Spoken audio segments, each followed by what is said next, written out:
Svarbus dalykas tai yra šiukšlės, svarbus dėl to, kad turim apsaugoti savo gamtą. Na ir visai buvo bandyta. Dabar, žinoma, Lenkijos gamtos apsaugos ministerija nusprendus, kad reikia mokyti žmonės iš kaimų ar mažų vietovių, o ne miestų, kaip reikia rūšiuoti šiukšles. Tačiau, kaip pasirodo, tas rūšiavimas visai neblogai yra kaimuose. Na ir turiu pasakyti, kad ir Punske mes pradėjome nuo kelių metų rūšiavimą. Rūšiavimas šiukšlių toks truputį irgi pradžia yra, bet ne iki pabaigos yra viskas sutvarkyta, dėl to, kad mes tik rūšiuojam stiklą ir plasmasinius butelius. Į tuos konteinerius yra aiškiai parašyta, kad galima mesti tik plasmasiniai buteliai, tačiau žmonės meta kitus plasmasinius dalykus.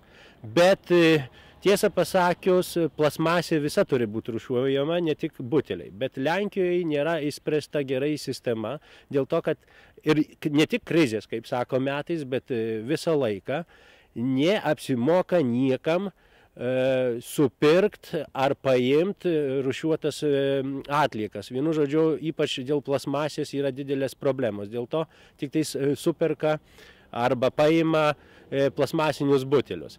Na ir pas mus yra miestelį statyta konteineriai, taip pat ir Smalėnuose, kur galima mesti būtent plasmasiniai buteliai ir stikliniai buteliai. Ir žmonės maždaug prie to prisitaiko. Primenu, kad ir kaimo žmonės gali iš kaimų irgi vežti surūšiuotas šitas dvi atliekas ir sumesti šitos konteinerius. Bet vieną dalyką, kurį mes pastebėjom, tuose konteineriuose atsiranda ne tik stiklas ar plasmasė, kad ir maišeliai plasmasiniai, bet ir bulvių lupynų, kitokių šiukšlių, komunalinių atliekų, buitinių atliekų. Taip kad šito dalyko mes nelabai suprantam kodėl, nes kol kas yra 8 zlotai už 120 litrų konteinerą, tai nėra daug. Na, vienas dalykas, kuris yra neįspręstas ir kiek aš domėjausi, jokiai savivaldybei nėra įspręsta, tai pelenai. Na ir seniau, kai reikėjo, ne kiekvienas už save mokėjo, bet taip sakant, duodavo tuos pinigus ir pildavo, kiek tik tai tilpdavo visko, tai pelinus berdavo į konteinerius. Atsimenate tuos metalinius konteinerius, tai jie po 1-2 metų sudegdavo nuo pelenų. Vienu žodžiu, kiekvienas galėjo pastebėti.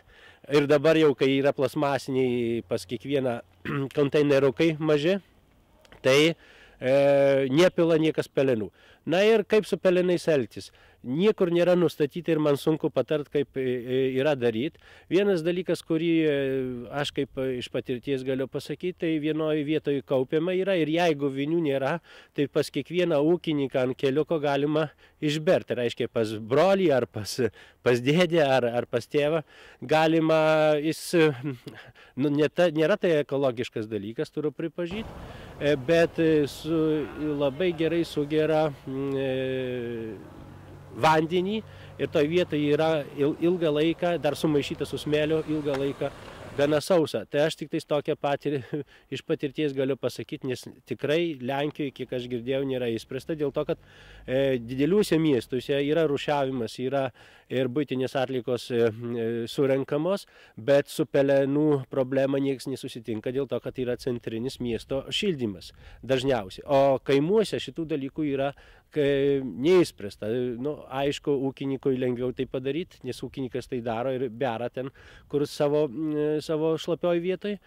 O miesteliai didesnė yra problema su šituo. Čia buvo bandymų įvairių dėl to, kad galvojom net dėl to, kad vienoje vietoje surinkti, paskui kažkur išvežti. Bet kiek pastebėjom kitose savivaldybėse, kai berdavo ant kelių, viešųjų kelių, valsčiui priklausančių kelių, gamtos apsaugos inspekcija kibdavo prie šito reikalo, kad tai yra neekologiška.